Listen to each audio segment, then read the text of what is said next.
Uh, uh. It's only 666666. I'm back, and I've got a DB disc update. Alright, let's get into this. Hi everybody. How are you? How am I doing? Pretty good. Thanks for asking. First off, I got a bunch of these. Basically, yeah, what am I gonna say about it? It's got some cool shit in there. It's got some suicides, it's got homicides, suicides. You know what I'm talking about? Chaos. Yeah, anyway, Brain Damage Films put out Banned in America. I got this set for like 20 something bucks off Amazon. I think it went up a little bit. It's 1, 2, 3, 4, 5, and 6. Which 6 sucks, kinda. I mean, it has some cool shit in it, but the rest of these are really good. If you're into that kind of thing, if you're into watching some death and some corpses all like mangled up and shit, these are definitely winners. Unlike, you know, that Face of Gore, I heard most of that's fake. This is not fake. I don't think there's a fake thing in these, so it's pretty good shit. There was also some shit I hadn't seen before on these. A lot of times when you get these death sets, there's a lot of recycled shit, which there is some recycled shit in these, but pretty good stuff. Pretty sick shit. Alright. Then I'm going to bring out a cheese one here. Of course, I got to start out with the cheese. We got the regenerated man. Yeah, it's, what's his name? Shit. The dude that did effects on Deadly Spawn. This is a newer one. It's, well, it's not new. I think it's like, it's from 94.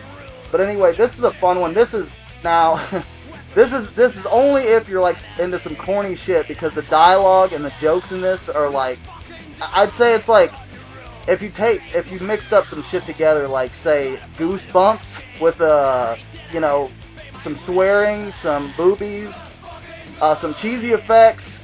Basically what this one's about is this guy, he's a scientist, and he's working on this, regeneration formula for human body parts and shit like that. Nobody wants to try it out, so he ends up trying it out on himself. He turns into this young man here. He can shoot. He can do all sorts of crazy shit. Like there's a part, his power move. He's like, he'll stick his hand out, and then these bones will start coming out of his hands. He can shoot the bones out and then impale people.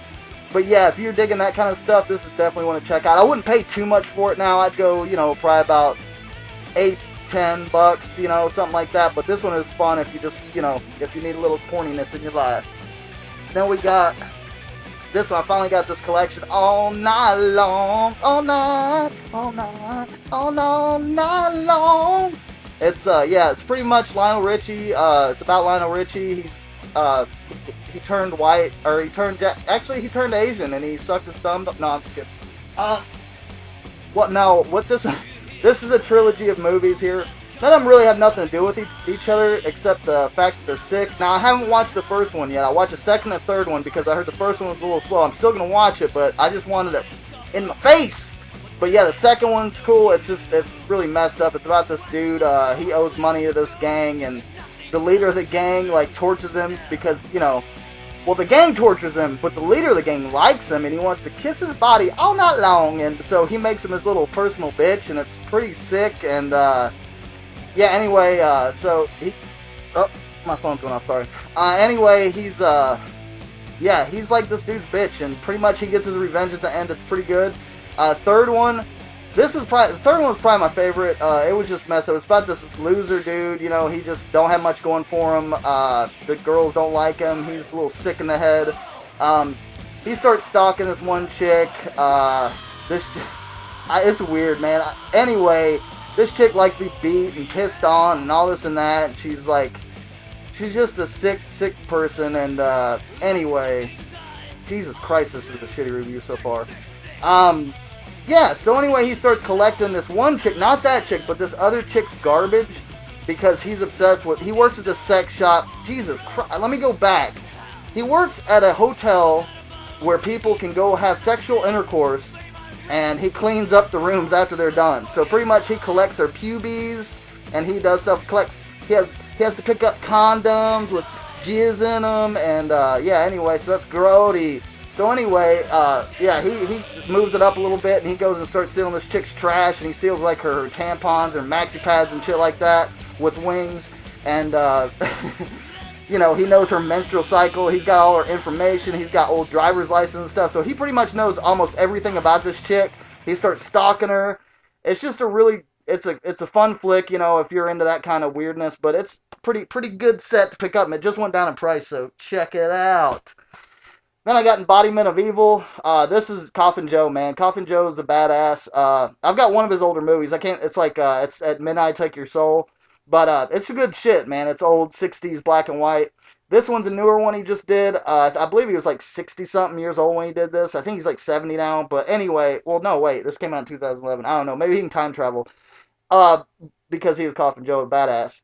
This is a really fun movie, man. This pretty much the base story of it is pretty much every Coffin Joe movie. He's going looking after the perfect chick with the perfect blood and the perfect ideals and perfect, you know, atheistic ways to bear his child so he can have the, you know, the best child in the world. And, you know, kids will say the darndest things, and I say that this is a good movie. It's got your gore in there, it's got your sleeves, it's got your boobies and all that kind of stuff. It's got Coffin Joe's badass. Basically, it's him, you know, it's cool because they take a character that's old school.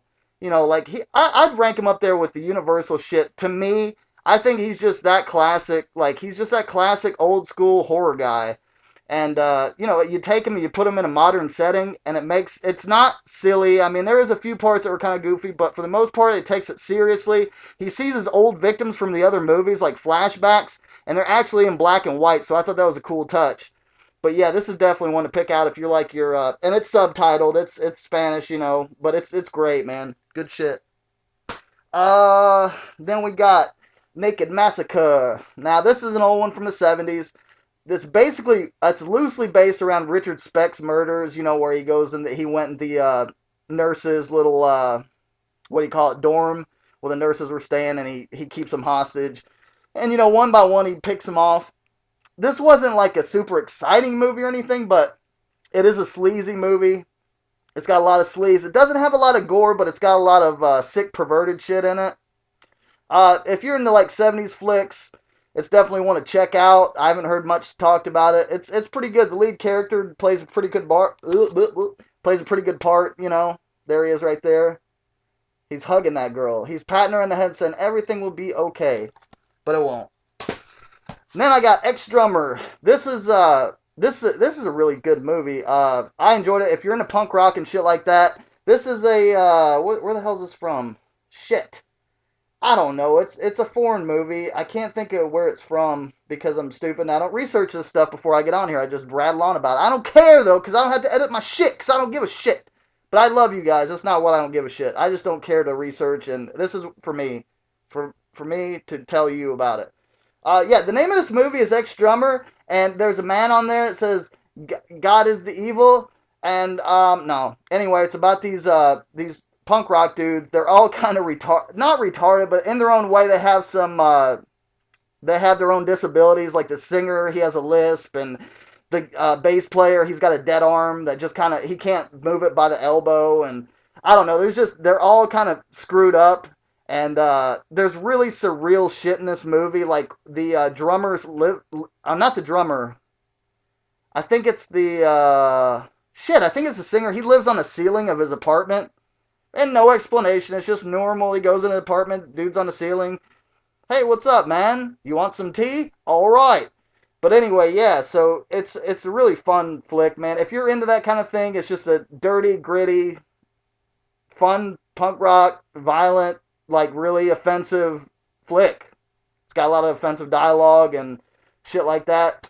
Offensive sexual situation. It's got this one guy that's he's in a band also, and they call him Big Dick, and they're like, why do they call you Big Dick? And he zips down his pants, he's got this wiener, it's like, oh, it's big, and he ends up raping this dude in the butt, and it's funny. Alright. Then we got Violent Shit 3, aka Zombie Doom. Now this is for low budget Splatterhound cheese fanatics only.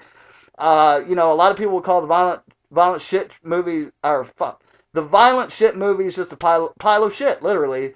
I haven't seen the other two. I want to really bad after watching this. This was really, I heard this is one of the, you know, better done ones here.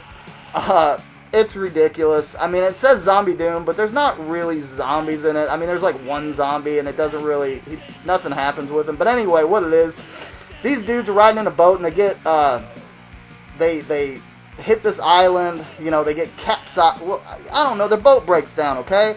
And they're stuck on this island, and there's all these crazy Mad Max-looking people with these helmets that look like cardboard with tinfoil on them. And they go around with swords and freaking garbage can lids for shields, and I don't know, it's retarded, but it's really fun. And, you know, they pretty much kill whoever comes on the island. There's a bunch of splatter, a bunch of gore. You can get, I think you can, pretty sure you can still get this one fairly cheap. It also comes with this other movie, and the dubbing in these movies are funny as shit. They're so stupid. It's like, you can tell somebody just wanted to have fun with it and just, like, make it totally ridiculous. I believe J.R. Bookwalter actually does one of the voices in this, you know, from Dead Next Door and all that. And then it's got an extra movie on here, Zombie 90 Extreme Pestilence, which is it's a lot worse than this, but the dubbing is hilarious. It's so bad. But yeah, you get a free movie with it that's terrible, so it's fun to laugh at. So drink some beers and watch it up and lap it up. And then this one, has not been talked about at all, and I thought this was a winner, man. This is Trent Haga. I think he directed he just directed it. It was written by some Adam or something like that. But Trent Haga directed it. It's got this guy here, you know, from Terra Firma. This was a really cool, low-budget movie. I mean, it looks really good, you know, but you can tell they're working on a limited budget. But, I mean, it looks fantastic. The acting is, you know, I thought it was great. This dude's really funny in it. Basically what this one is, he used to be a drug addict, really bad, like smoking crack and shit. And he did a lot of people wrong, and now he's reformed his life. He's married now, and blah, blah, blah. He's going on the right track. And this dude ends up picking him up, and his car breaks down. This dude ends up picking him up. He takes him hostage. Now, I'm not giving anything away, because this is in the first, like, 5 minutes. So, he takes him hostage. He has his brother tied up. He's like, I got your wife on the phone, and I got a guy over there that's gonna kill her if you don't kill your brother. He's like, you gotta make a decision. So he's like, oh, what are you doing to me? Why are you doing this? Ah, and all this shit. So he's like, you know, okay, go ahead, you know, kill his wife. So he's like, no, I'll do it, you know. So he gets an axe, he splits his brother's head open, and then the dude's like, I didn't have your wife on the phone. That wasn't your wife. I was just kidding. So then he's in this, you know, he's got the cops coming to his house. The guy's like, you better watch yourself, because I got my eye on you. If you tell the cops anything, this and that. And he's like, oh yeah, by the way, your brother was having sex with your wife. I got pictures to show it. So he shows them pictures, and he's like, but you can't say anything to your wife about this. So he's got to, like, keep his mouth shut, because he starts telling her, and then he gets this phone call from that dude, and that dude's like, what are you saying? You know, are you telling her? It's because he's, you know, threatening he's going to go over there and kill him. This was a really fun movie. It's a comedy, but it's not, like, overly comedic, where it's, like, goofy and it's not horror, but it's also just a fun-ass movie. I definitely recommend this one. Oh, Jesus. And then we got Massacre at Central High. This is a classic, man. This is, you know, early 70s exploitation flick. It's just, you can tell that Heather's got a lot of influence from this picture here. I like this movie a lot. Like, this was really cool. It's got some terrible music in it, like, you know, like some, you know, after-school special type music in it, which doesn't really fit the film. But basically, it's this dude. He's new to the school, Heather's. And he's a bit of a loner. He don't like the way things are going. There's like all these, you know, jocks and different kind of assholes in the movie. Rich guys, just surfer asshole, you know, rich people. And they're just terrorizing the school, and he takes a stand against it. And he starts picking them off one by one, but he makes it look like an accident. And these people start figuring out about it. He falls in love with this chick and blah, blah, blah. It's a definite great movie. The end of it was really cool. And it's just like, I don't want to get into it too much because it'll give it all away. But yeah, really good movie, man. Fun shit. Then I got The Devil from Apprehension Films. This is it says it's like, you know, it's out of 500, and I got 007. But yeah, I mean, it's pretty much a bootleg company. So I mean, wow, you know, I got 7 out of 500 out of bootleg. But yeah, it's not a bad. The transfer's pretty bad. The movie's decent. It's one of those, you know, worm puking movies. It's kind of in the vein of Black Magic, you know, Shaw Brothers, Black Magic 1 and 2. You know, it's, you know, this dude comes in, he's trying to woo this chick. The dude's all nice and happy. He's like Mr. Sweetie Pie. And there's this little kid in there named Ding Dong. And he dresses up like, oh man, he dresses up in some of the crappiest outfits, like these little Daisy Dukes and shit. And it's just kind of wrong, man. It's like, his legs are very appealing. No, I'm just kidding. But, anyway, yeah, it's a fun one. If you're into that kind of sleazy, worm-puking movie, I mean, it has a little bit of gore in it, you know. It's just, if you got, you know, if you're collecting these weird, like, Asian flicks from the 70s, it's definitely one to check out. If you like black magic and stuff like that. Then I got A Horrible Way to Die. This is a good one by Adam Wingard.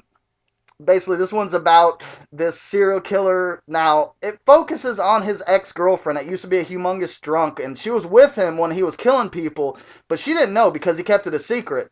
He ends up getting busted and going to jail or whatever, and she is, like, going to Alcoholics Anonymous because she knows about this, and she's like, I can't believe it. She's traumatized by the fact that she's with this dude that, you know, killed people. She didn't even know it. She was too drunk the whole time. But anyway, the dude ends up breaking out. You know, he's on a prison transport, and he breaks out. And he goes looking for her, and she's just kind of freaking out. She's met this dude from Alcohol Anonymous. It's kind of like a little love story there, but she's kind of screwed in the head. He's going around killing people on his way to get her. Really, I think they did it really well. The only beef I have with this movie is the blurry shots. Like, every time it, like, another shot, it'll cut, and then it'll be blurry, and then it'll focus. But it does it every time, and the camera's kind of shaky. But other than that, I thought this movie was excellent. I thought it was really good. Then I got The Sleeper. There's some mixed reviews on this one. This is the dude that also did Desktop Holocaust. This movie, I think it was a big improvement from Desktop Holocaust. I thought he did a really good job on this. He just went ahead and he went ahead and tried to do straightforward 80s slasher, which I think he pulled it off. I thought it was really good. I mean, it's nothing new or anything. It's just basically this dude calling up this sorority house and being like, Christy's next, and he hangs up, and then that girl gets bumped off. And the dude looks really cool. He's got like a pea coat. He lives in like this basement with these girls' pictures on the wall, and it just shows him. He's all like, and he's got lipstick, and he's writing Z on their pictures. He's like, you know, as the next victim, he's gonna put him to sleep. You know what I'm saying? And so yeah, while they're sleeping, he'll go in there and beat him in the head with a hammer, or he's got a claw hammer, which is another cool thing. I really like that, because I like the toolbox murders. I like the fact that they did, like, you know, toolbox utensils to off people. But yeah, he's got a claw hammer. This is definitely, if you're into the whole kind of you know, bringing back the 80s things. I know it's a big, you know, everybody's doing it nowadays, but this one was fun, man. This was really good.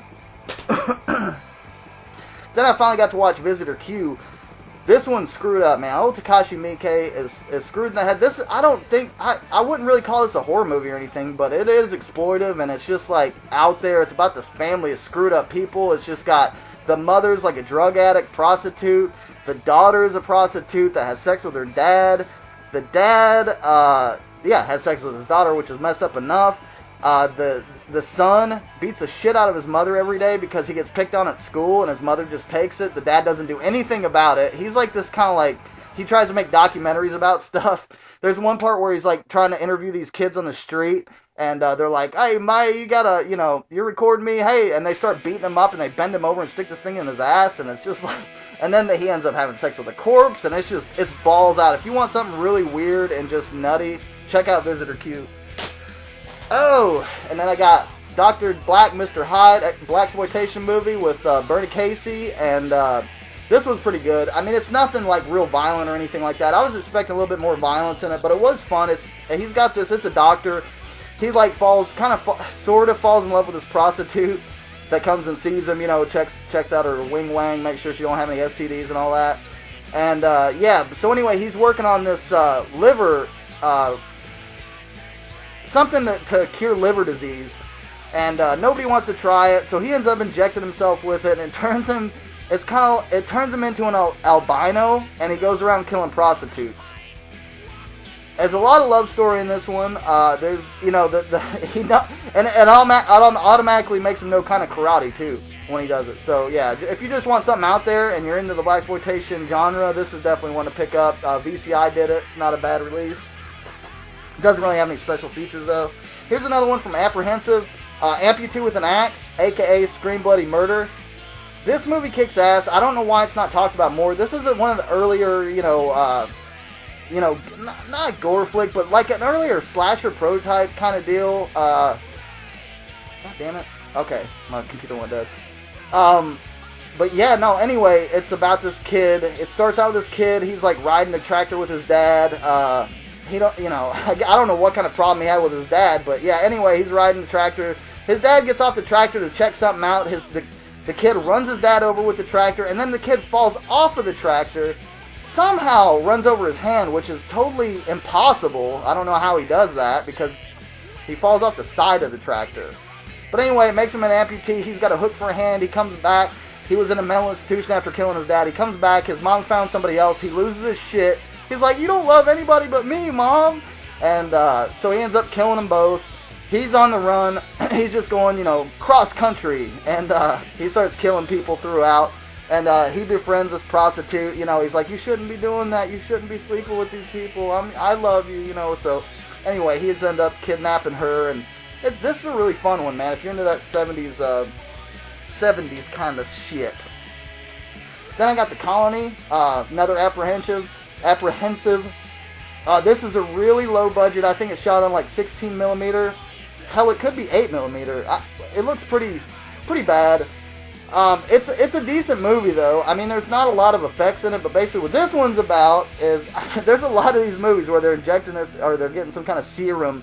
But his wife finds out that her husband's cheating on him, and she throws this liquid in his face. It's like a tissue regeneration liquid experiment, blah blah blah. So she throws it on his face.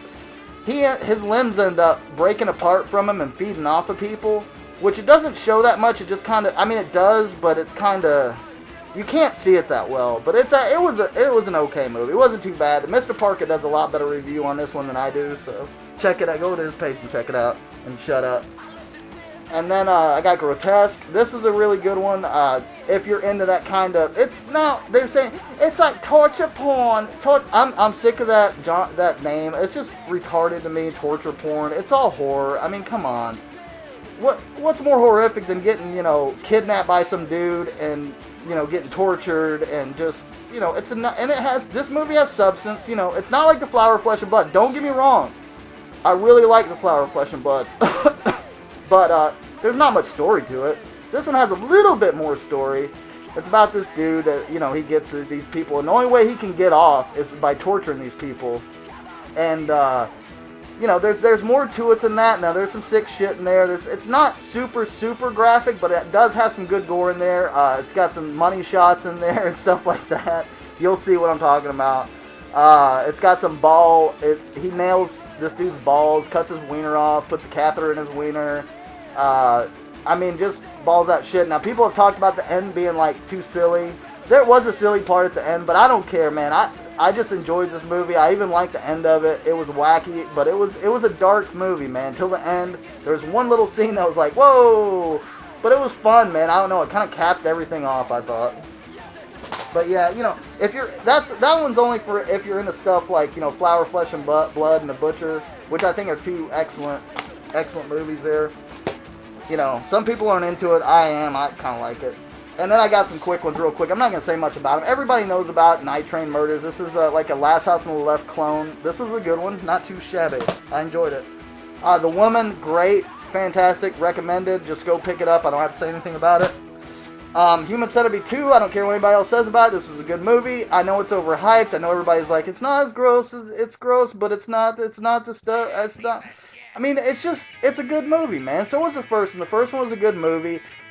Just to hell with all the, over the top hype. I mean, yeah, there's a lot of shit that's more over the top than these movies. I mean, but all in all, I think they're really well-made movies. I thought they were really fun, so I definitely recommend Human Centipede 2. You know what it's about. I'm not going to explain it. And then Sick Girl, this is a low-budget one, Synapse release. It's got music by Sloppy Seconds in it, which is a terrific band. And I was surprised to hear their songs in there. And actually, one of the dudes is wearing a Sloppy Seconds shirt. I really dug that because I love the Sloppy Seconds. But this is a good movie. It's about a chick that's in love with her brother. And yeah, she wants to do him. And he goes off in the military, and she's sad. She's got to take care of her brother, and her brother gets picked on at school. And there is some parts where she kills kids in this, which I thought was really cool. Just different stuff. She ends up raping this one chick with a metal spike, strap-on metal spike. Fun stuff, low budget. The acting is, it's pretty good. I liked it. I enjoyed this movie. I thought it was fun. But that's about it for now, I guess. Anyway, so yeah, it's 25 minutes. You guys probably turned it off, so I'm just going to say bye!